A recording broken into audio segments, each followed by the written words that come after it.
जय माँ पीताम्बरा, जय श्री महाकाल। सनातन धर्म प्रेमी भक्तजनों, माँ भगवती के दिव्य दर्शन आप कर पा रहे हैं जिला सिवनी मध्य प्रदेश से। भक्तजनों, आज तो बहुत ही महत्वपूर्ण प्रसंग है हम और आप सभी के जीवन के लिए। भक्तजनों, हमारे जीवन में और संपूर्ण मनुष्यों के जीवन में क्लेश बहुत ज्यादा है, दुख बहुत ज्यादा है, कष्ट बहुत ज्यादा है और यह कष्ट के कारण ही मनुष्य भगवत भक्ति की शरण लेता है। और जैसे ही उनके जीवन में, जैसे ही आपके जीवन में भगवत भक्ति आती है, माँ भगवती ब्रह्मास्त्र विद्या माँ बगलामुखी देवी की भक्ति प्रवेश करती है, निश्चित मानो आपके जीवन से क्लेश दूर ही हो जाता है। अच्छा, अगर आपके जीवन में सुख ही सुख है तो आप भगवत भक्ति में जुट ही नहीं सकते। यह पूर्ण सत्य मानिए, यह वाक्य को सत्य मानिए। जब तक मनुष्य के जीवन में कष्ट नहीं आता है तब तक वह भगवत भक्ति में जुटता ही नहीं है।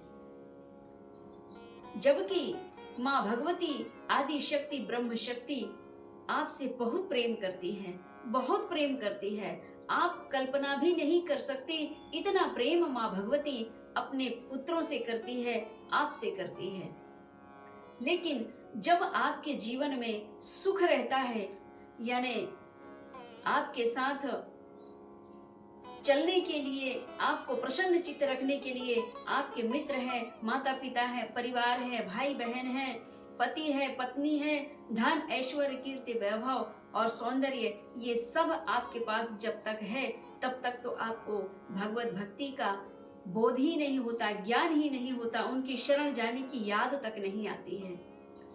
लेकिन जैसे ही आपका प्रारब्ध का सुख खत्म होता है और वर्तमान और प्रारब्ध का ही दुख जब घेरता है और वह भोग काल को जब आप भोगने लगते हैं तो तुरंत उसी क्षण आपको भगवत भक्ति की याद आती है, वही साधक सिद्ध महापुरुष की याद आती है और वही नाम जप की याद आती है कि कैसे भगवान की कृपा हो, कैसे भगवान का नाम जप हो, कैसे भगवान की कृपा हो, कैसे माँ भगवती आदि शक्ति की करुणा हो, ममता मई कृपा बरसे ताकि जीवन आपका खुशहाल और नवनिहाल हो जाए।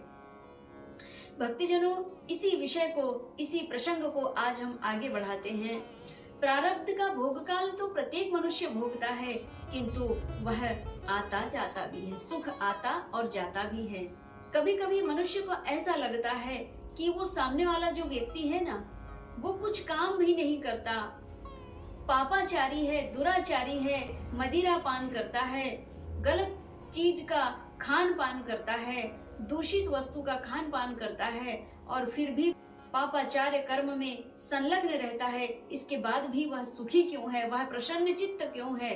तो इससे आपको नहीं जलना चाहिए। वह इसीलिए प्रसन्न चित्त है, सोने में सुहागा उसका जीवन इसीलिए हो रहा है क्योंकि उसके प्रारब्ध का सुख वह भोग रहा है और वर्तमान में दुष्कर्म कर रहा है, पाप कर्म कर रहा है और दूसरों को दुखी करने का मार्ग ढूंढते फिर रहा है। इसके बाद भी वह सुखी है तो यह आप मानिए कि पूर्व जन्म के शुभ कर्मों के प्रताप से वह इस जन्म में पाप कर्म करते हुए भी प्रसन्न चित्त है। लेकिन यह भी पूर्ण सत्य मानिए कि वह पूर्व काल का सुख का समय उसका बीतता चला आ रहा है और पूर्व काल का दुख का पुनः प्राकट्य होगा और इस जन्म के दुष्कर्मों का जब फल वह भोगेगा तो उसका अंत बहुत बुरा होता है, बहुत ज्यादा बुरा होता है। इसीलिए आपके पास में जितना है उतना में ही धैर्य धारण करके और भगवती की भक्ति में अभी से लग जाइए तो आपको दुख ही ना आए।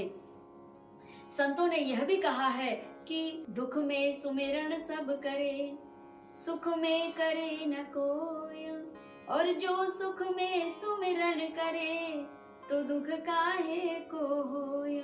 इसीलिए ऋषि मुनि महात्मा जन, साधक सिद्ध महापुरुष जन बस यही समझाते हैं कि भक्त जनों, आप इस जन्म में अभी आपका समय अच्छा है, आपके नेत्र अच्छे हैं तो भगवान के दर्शन कर पा रहे हैं, आपके हाथ अच्छे हैं, स्वच्छ हैं, निर्मल पवित्र हैं तो आप भगवान का स्पर्श कर पा रहे हैं, यानी मूर्ति स्नान करवा पा रहे हैं, पूजन पाठ पुष्प तोड़ करके भेंट कर पा रहे हैं, कर्मेंद्रियों द्वारा कर्म करके भगवान की सेवा कर पा रहे हैं।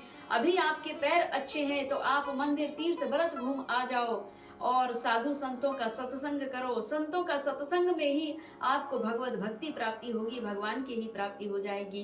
क्योंकि संतन में ही पाइए, संतन में ही पाइए प्रभु राम मिलन को घाट, और तुरता ही खुल जाएंगे तेरे सुंदर हृदय का पाट।